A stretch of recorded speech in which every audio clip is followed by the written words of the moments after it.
At 2 a.m., the machines start printing money. Not millions, not billions, $10 trillion. Enough to add about $30,000 for every person in the United States. Overnight. The official reason is simple. A crisis hits. Markets freeze. Congress wants to stop a collapse before breakfast. They announce it as an emergency measure, a one-time injection, a promise that everything will be fine. But money is not wealth. Money is a claim on real things: food, rent, gas, electricity. And those real things did not increase overnight. Wake up. Your savings account says $50,000. It felt safe yesterday. Then the deposit hits. The government just created $10 trillion. Your number is unchanged. But what it can buy is about to change fast. Hour 1. Nothing looks different. People still buy milk and eggs. The price tags look normal. For now. But suppliers see it immediately. When new money enters the system, businesses raise prices before you do. They call it protecting margins. By midday, gas stations update prices. Not because oil changed, because the dollar did. Banks get crowded. When people hear 10 trillion, they do not think about economics. They think about safety. And the first instinct is always the same. Convert digits into something you can hold. Here is the part nobody tells you. Printing money does not make you richer. It changes who gets poorer first. The first recipients spend it before prices rise. The last recipients face higher prices before their income changes. If you live paycheck to paycheck, you are always a late recipient. Prices move today. Your paycheck moves later, if it moves at all. Rent resets faster than salaries. Landlords do not wait for your employer to give you a raise. Food prices respond within days. Retailers blame supply chains. But the real driver is purchasing power being diluted. Because America imports what it eats, what it wears, and what it builds. And foreigners do not have to accept a weaker dollar at the old price. On international markets, the dollar drops. Import costs rise. That rise flows directly into your grocery cart. Businesses hesitate. If they cannot predict costs next month, they stop hiring today. They delay projects. They protect cash. Small businesses get hit first. Their margins are thin. Their loans are variable. Their customers disappear when essentials get expensive. So what happens to your $50,000? Not the number. The value. In an inflation shock, money doesn't vanish. It shrinks. Quietly by day. Big purchases freeze. Cars, homes, appliances. People stop making decisions when prices feel unstable. Interest rates spike. Lenders demand higher returns because they expect the dollar to buy less in the future. Higher rates hit housing hardest. Monthly payments rise immediately. Prices fall later. First the market freezes, then it breaks. If you own a home with a fixed-rate mortgage, you may survive the rate spike. If you are trying to buy, you are locked out. Retirees on fixed income get crushed. Their costs rise. Their income doesn't. And they cannot work overtime to catch up. And then comes the real danger: confidence. If investors lose faith in U.S. debt, the government must pay more to borrow. That becomes a vicious cycle. This is the moment countries enter hyperinflation.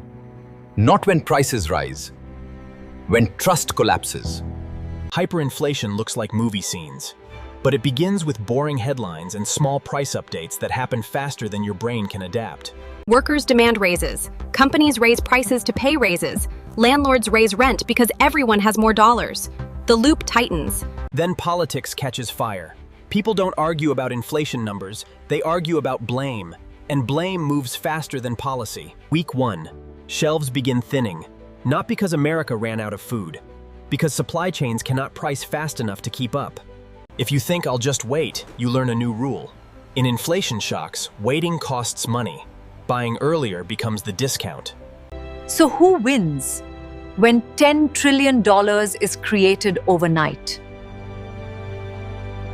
Debtors win first. If you owe a fixed-rate mortgage, your debt is paid back with cheaper dollars. Creditors lose. Cash savers lose. But only if you keep your job. Inflation is survivable. Unemployment plus inflation is where families break. Because the second wave is layoffs.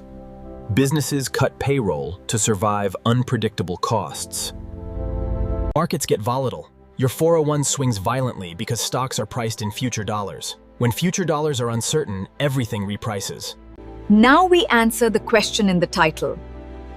What happens to your $50,000?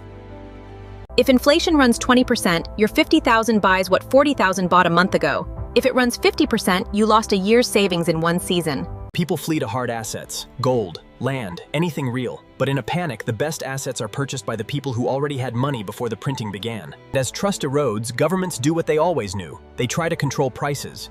Price controls create shortages. Shortages create black markets. So why would America do this at all? 10 trillion overnight. There is only one plausible reason. Because the alternative is worse. A deflationary collapse, banks failing, credit freezing, businesses unable to pay workers. Printing money can stop a panic. It can keep the system moving. The problem is that it moves the cost onto everyone who holds dollars. It is a trade. Collapse today or inflation tomorrow. Politicians almost always choose inflation tomorrow because tomorrow has no election. So what do you do personally if this happened? First, you reduce fragile debt. Variable rate loans become lethal when rates spike. Fixed rate debt is less dangerous. Second, you keep a real emergency buffer. Not in risky investments you might be forced to sell at the worst moment. In cash and essentials.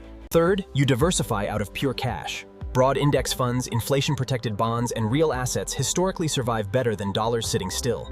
But here is the uncomfortable reality. In a true monetary shock, the best protection is stability. A job that society cannot pause. Healthcare, utilities, repair, food logistics. These jobs stay essential when the dollar wobbles. They are not glamorous, they are resilient. 10 trillion overnight would not destroy America in a day. It would change America in a year. And the people who understand the rules early would move first. Your account still says 50,000. But the receipt pile next to your phone gets thicker. And that is how you feel in. Money is not value. Money is trust. And when you create $10 trillion overnight, you are spending trust like a currency. The machine can print forever. The question is, how long people believe the paper means something. If this scenario felt extreme, remember this. Every major currency crisis in history started with leaders doing something they promised they would never do. Next video, what if the US housing market crashed 50%? Who wins, who loses everything, and why it can happen faster than anyone expects? Subscribe so you don't miss it.